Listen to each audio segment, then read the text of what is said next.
नमस्कार। लोकसभा चुनाव को लेकर तीसरे चरण की 94 सीटों को लेकर चौंकाने वाला ओपिनियन पोल सामने आ चुका है, क्योंकि तीसरे चरण में पासा जो है वो पलटता नजर आ रहा है। किसके पक्ष में जा सकती है 94 सीटें, क्योंकि अपने अपने जीत के दावे सामने आ रहे हैं, लेकिन 94 सीटों का जो गणित है वो किसकी तरफ इशारा करता नजर आया है। और जो आंकड़ा है, जो ओपिनियन पोल है 94 सीटों को लेकर, वो महत्वपूर्ण इसलिए है क्योंकि हार और जीत के लिए लोकसभा चुनाव के लिए तीसरा फेज सबसे महत्वपूर्ण माना जा रहा है, क्योंकि अब तक 2 चरणों की वोटिंग हुई है और दोनों चरणों में वोट परसेंटेज में गिरावट सामने आई है। लेकिन इस बार वोट परसेंटेज में क्या इजाफा होगा या फिर घटाव दिखने को मिलेगा, तो इसका नुकसान किसे हो सकता है और 94 सीटों में से किसके पक्ष में कितनी सीटें जा सकती हैं, इसको लेकर जनता पूरी तरह से तैयार है। और 94 सीटों को लेकर बात की जाए तो कहां कितनी सीटों पर वोटिंग यहां पर होने जा रही है। गुजरात, मध्य प्रदेश, बिहार, छत्तीसगढ़, महाराष्ट्र, कर्नाटक, उत्तर प्रदेश, पश्चिम बंगाल, असम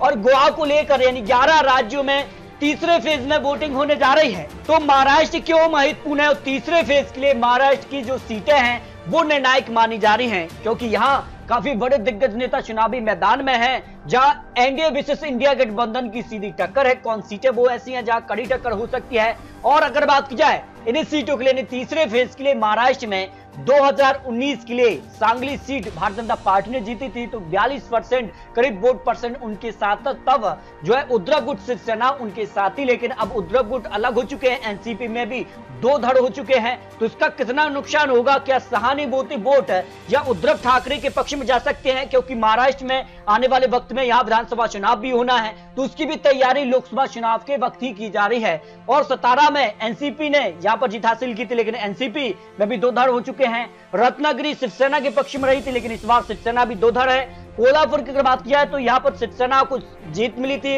असली शिवसेना सिंधी गुट को ही माना है। यहाँ पर बात की जाए तो अन्य सीटों पर यानी शिवसेना का ज्यादातर तीसरे फेज में यहाँ पर सीटें रही थी और एनसीपी की 3 सीटें रही थी। शिवसेना की करीब यहाँ पर जो है 405 सीट, भारतीय जनता पार्टी को 3 सीटों पर जीत मिली थी। और ऐसे में जो अब आंकड़े निकलकर सामने आ रहे हैं, तो महाराष्ट्र का जो आंकड़ा है वो चौंकाने वाला सामने आ रहा है, क्योंकि 2019 की अगर बात की जाए तो करीब 4 सीटों पर शिवसेना ने जीत हासिल की थी, 4 सीटों पर भारतीय जनता पार्टी ने, और यहाँ पर 3 सीटें एनसीपी के पक्ष में रही थी। लेकिन इस बार जिस कार से बदलाव देखने को मिला है, अब जनता तय करने जा रही है महाराष्ट्र में क्या कुछ हो सकता है। लेकिन जो लेटेस्ट आंकड़े हैं उस लिहाज से माना जा रहा है कि भारतीय जनता पार्टी को 3 सीटें मिल सकती हैं। वही इंडिया गठबंधन को 8 सीटों का अनुमान है। लेकिन इसमें अगर बात की जाए तो असली शिवसेना किसे मानती है जनता, उसके बाद आंकड़े बदल सकते हैं, क्योंकि अगर असली शिवसेना को मानती तो एनसीपी को 3 सीटें प्लस है, शिवसेना को 4 सीटें मिली थी, तो 7 सीटें वो हो जाती हैं। अब वो 7 सीटें जनता किसके पाले में देगी, क्या बीजेपी गठबंधन को या फिर इंडिया गठबंधन कांग्रेस गठबंधन को देगी, ये महत्वपूर्ण है। लेकिन महाराष्ट्र में यहाँ पर बड़ा उलटफेर देखने को मिल सकता है। उत्तर प्रदेश के लिए तीसरा चरण भी महत्वपूर्ण माना जा रहा है, क्योंकि जिस काल से यहाँ पर जनसभाएं की गई, बड़ी बड़ी यहाँ पर रैलियां की गई, जिस काल से यहाँ पर चुनावी प्रचार भी किए गए, चुनावी प्रचार थम चुके हैं, तो उसके बाद यूपी की जो यहाँ पर सीटें हैं वो महत्वपूर्ण मानी जा रही हैं। हाथरस, संभल, ईटा, बदायूं, बरेली, आंवला, फतेहपुर सीकरी, फिरोजाबाद, मैनपुरी, ये वो सीटें हैं जहां कांटे की टक्कर इस बार देखने को मिल रही है। तो यहाँ पर जो आंकड़े बन सकते हैं, उत्तर प्रदेश की इन 10 सीटों में से भारतीय जनता पार्टी को 4 सीटें मिल सकती हैं। कांग्रेस, इंडिया गठबंधन, समाजवादी पार्टी को करीब 0 से 6 सीटों का अनुमान है, अन्य के पक्ष में 0 सीट का अनुमान दिखाई दे रहा है। नहीं, उत्तर प्रदेश के लिए तीसरा फेज महत्वपूर्ण माना जा रहा है और तीसरे फेज में क्या खेला होगा ये तो जनता तय करने जा रही है। लेकिन अगर बात की जाए यहाँ पर तीसरे चरण के लिए 7 मई को जो वोटिंग होगी, यहाँ पर बात की जाए तो बिहार को लेकर, जिसमें झांझरपुर, सुपौल, अररिया, मधेपुरा और खगड़िया में यहाँ पर तीसरे फेज में वोटिंग होने जा रही है। 5 लोकसभा सीटों का जो गणित है वो किसके पक्ष में जा सकता है। 2 सीटों पर भारतीय जनता पार्टी गठबंधन और 3 सीटों पर इंडिया गठबंधन को जीत का अनुमान यहाँ पर जो है जो लेटेस्ट ओपिनियन पोल के आंकड़े सामने आ रहे हैं। वही गुजरात की 26 सीटों की बात की जाए तो 2019 में सभी सीटों पर भारतीय जनता पार्टी ने कमल खिलाया था, लेकिन इस बार जो अनुमान है उसमें 24 सीटों पर भारतीय जनता पार्टी, जबकि इंडिया गठबंधन 0 से 2 सीटों पर भारी हो सकता है, जो आंकड़े लेटेस्ट निकल कर सामने आ रहे हैं। भाई मध्य प्रदेश की अगर बात की जाए तो मध्य प्रदेश में भी क्या बाजी पलटेगी लोकसभा चुनाव को लेकर, क्योंकि जिस कार की तैयारियां की गई हैं, जिस कार से चुनावी प्रचार किए गए हैं, उसके बाद मध्य प्रदेश की क्या तस्वीर बन सकती है। लेकिन मध्य प्रदेश की 8 लोकसभा सीटों में का जो आंकड़ा बन सकता है, जो विश्लेषण है, जो अनुमान है, उसमें भारतीय जनता पार्टी 5 से 6 सीटों पर मजबूत नजर आ रही है। भाई कांग्रेस इंडिया गठबंधन में 0 से 3 सीटों पर यहां पर कड़ी टक्कर देता नजर आएगा। लेकिन जनता आखिर में फैसला करेगी कि वो किसके पक्ष में जा रहे हैं। लेकिन माना जा रहा है कि कुछ सीटों पर कड़ी टक्कर हो सकती है।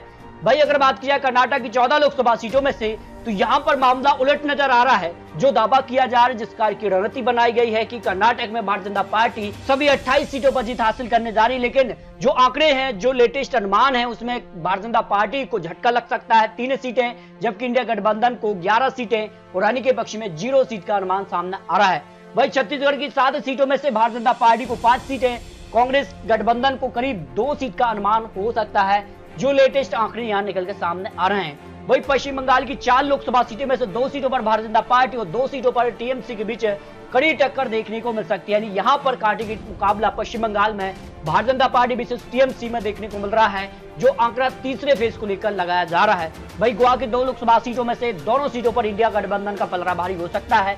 लेकिन माना जा रहा है कि उत्तर गोवा में भारतीय जनता पार्टी को जीत का अनुमान है। वही दक्षिण गोवा की बात की जाए तो यहां पर कांग्रेस को जीत का अनुमान दिखाई दे रहा है। 2019 में भी यहां पर 1 सीट गोवा की भारतीय जनता पार्टी और 1 सीट पर कांग्रेस को जीत मिली थी। लेकिन असम की 4 लोकसभा सीटों में से 2 सीटों पर भारतीय जनता पार्टी और 2 सीटों पर इंडिया गठबंधन के बीच कांटे की टक्कर देखने को मिल सकती है। इस तरह से 94 सीटों का जो अनुमान है, उसमें भारतीय जनता पार्टी को 50 से 70 सीट का अनुमान यहां पर दिखाई दे रहा है, क्योंकि जिस कार की तैयारी की गई है, और इंडिया गठबंधन को करीब 30 से 40 सीटों का अनुमान यहां दिखाई दे रहा है, क्योंकि अन्य के पक्ष में भी 3 सीटों का अनुमान हो सकता है। क्योंकि लोकसभा चुनाव को लेकर तीसरा फेज है, जहां गुजरात की 26 में से 26 सीटों पर भारतीय जनता पार्टी ने 2019 में जीत हासिल की थी, और यहां पर भारतीय जनता पार्टी को गुजरात में बढ़त फिर से देखने को मिल रही है। इस कारण से भारतीय जनता पार्टी का पलड़ा तीसरे फेज में भारी नजर आ रहा है। लेकिन इंडिया गठबंधन कई सीटों पर कड़ी टक्कर देता नजर आ रहा है।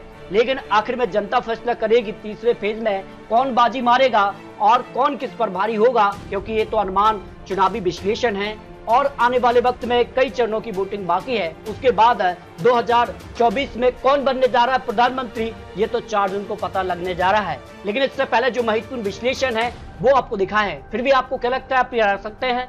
मिलते हैं दोस्तों और लेटेस्ट और महत्वपूर्ण विश्लेषण के साथ। तब तक जय हिंद, जय भारत।